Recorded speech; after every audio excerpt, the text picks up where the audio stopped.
by the way, how do we feel about the Nashville Predators, everybody? Oh, yeah, I figured that. Now, they are, you might cheer for this, the latest team to be officially eliminated from the playoffs. Cheer. And they spent all that money, too. One of us. At the end of the season, are we doing that look back and the dissecting of what they did in free agency, how much of a failure this season was in Nashville? Yeah. That'll be an interesting We're actually going to broadcast it live from the side of the SAP Center. Okay. So for everybody here. Yeah, I think so. And the guy that stuck out to me was one of the guys they spent the most money on, Steven Stamkos. Steven Stamkos hasn't missed the playoffs since 2016, 2017. Wow. He's only missed it once in the last 11 seasons. And so I got to wonder what a guy like that's been thinking, because this is going to be super weird. He gets into the bit of a contract spat with the Lightning. Julien Brisebois says, yeah, we'll pay you $3 million and over 8 years or something, some bizarre contract offer. He goes, no, I'm going to go do my own thing, Dad. And he goes to Nashville. And everybody is expecting Nashville to be a strong team. They made the playoffs last year against all expectations. They were strong defensively. And to quote Barry Trotz, we never really came together. That's a quote from the the so Athletic I kept article. making trades and trades and trades. And weirdly, most of the teams I made trades with got better. Weird. Well, so interestingly, Pierre LeBrun talked to Barry Trotz earlier this week, and he said, I think expectations were quite high with us. We never really came together. So a little bit disappointing, a little bit, I think, is understating it. From my standpoint, I then went into a bit of a next year mold. I use this term, clean the porch, to set it up for next year with... Is that a phrase anybody's ever getting heard? a little bit younger. No. Emphatic no. Yeah. Is it a South thing? Is it a Southern thing? Oh, yeah. Yeah. Isn't he Canadian? Yeah. But he's been in Nashville forever. All right. Yeah. I use the term clean the porch. Do you? Okay.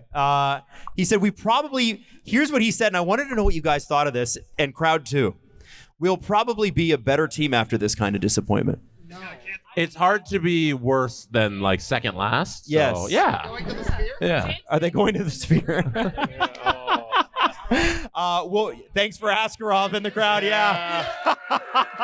Yeah. He said, we'll be a little more engaged to do better, and we'll stay with the plan. Now, I'm curious about what the plan is, but he says, our plan has always been to continue to go younger in the next couple of years. And what we did last year in terms of free agent signings was to keep us in the competitive mode. But this year, we took a step back because of our slow start, and we never fully recovered. Now, guys, before I get you to comment on it, they do have some assets. They got 3 firsts this year, 2 seconds, and 1 third in the draft. Next year, a first, 2 seconds, and a third. $18 million is all they get to spend this summer. I mean, compare and contrast that with the Sharks, who have $40 million. Couldn't be me. Couldn't be me. Couldn't be me. Now, the one thing I'll say is they don't have anybody other than Andreas Englund expiring. So they got $18 million that they can just add, which is interesting. I don't know if that's a good thing because you're locked into this team and you can add to this team, or if it's a bad thing because you're locked into this team that's been really bad. No. It's a good thing for all of us unless we cheer for the Preds, because it means Barry Trotz is going to be very active at the draft. Like, he's going to be making trades, and that dude is nuts. He is my favorite GM in the NHL. He's just, if you start a podcast and you're looking for things to talk about and you're just like, gosh, what a boring day. Sometimes the content fairy comes and leaves a video under your pillow for when you wake up. It works just like the Tooth Fairy, only it's for YouTube. And Barry Trotz, just imagine him with wings and a little wand. That's him.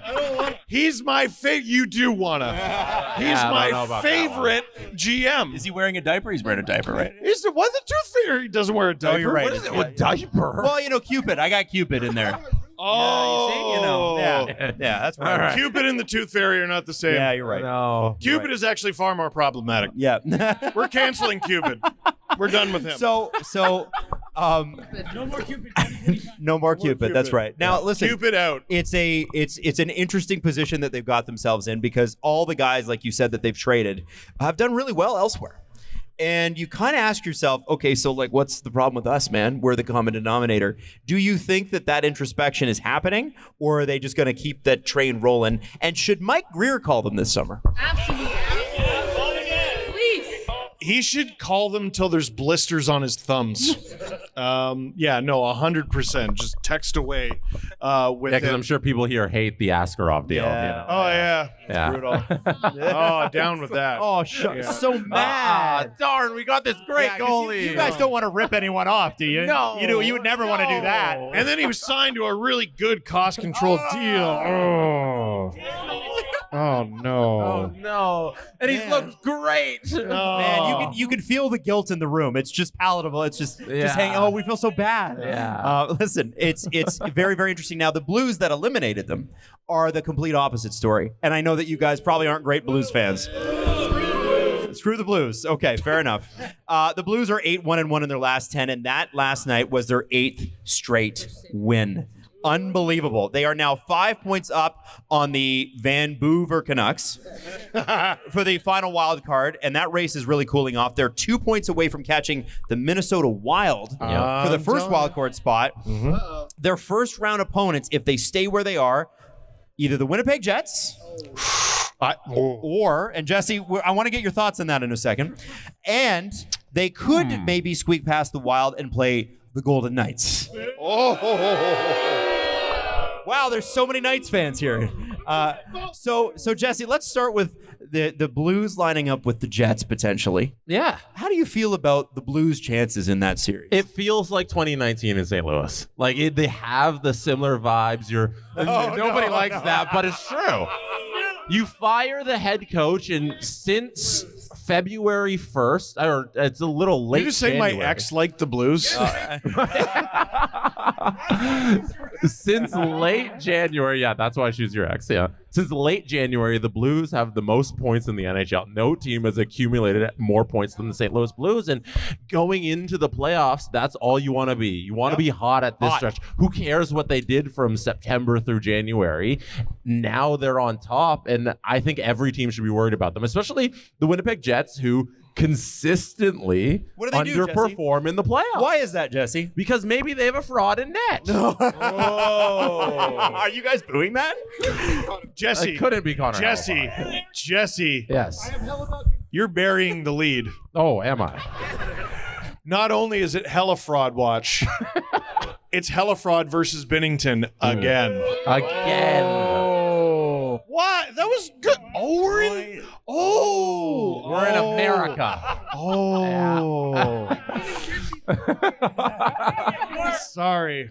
No. I think the narratives going into that series are going to be insane. Yes. Yeah. So if we get that rematch, it's going to be a lot of fun, and I'm favoring the Blues just based on how they're playing and how they've come out of nowhere, really, because I think everybody thought they were down and out for this entire season, and one of Vancouver would hang on to that playoff spot, or even Calgary would hang on to that playoff spot, and they've come and they've taken it, and now I think they can really pass Minnesota because Minnesota hasn't had Kaprizov for forever, and that's their whole team, really. And if they're not getting like stellar goaltending, they're going to continue to drop down. So I think St. Louis might even go higher in the standings. I think it's interesting the Binnington Hellebuck thing because they've kind of flipped countries in that series, right? You know?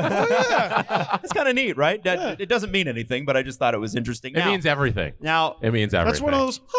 Yeah, the Golden Knights have won 4 straight. They're looking to keep the Los Angeles Kings at bay. What? One person at the back cheered. We got two Kings Oh, fans. two, three. Yeah. And the whole crowd turned around. Uh-oh. God, I wish we got that on camera. That was unreal. What are you doing here? Did you come up from LA? Yeah, they're not. Yeah. Oh, well, thank you for being here. We really appreciate it, even if nobody else does. Just focus on us. It's okay. Eye contact. We're good. We're good. Everything's fine. They sat in the right place behind They everyone. sure did. Yeah. It can't hurt you.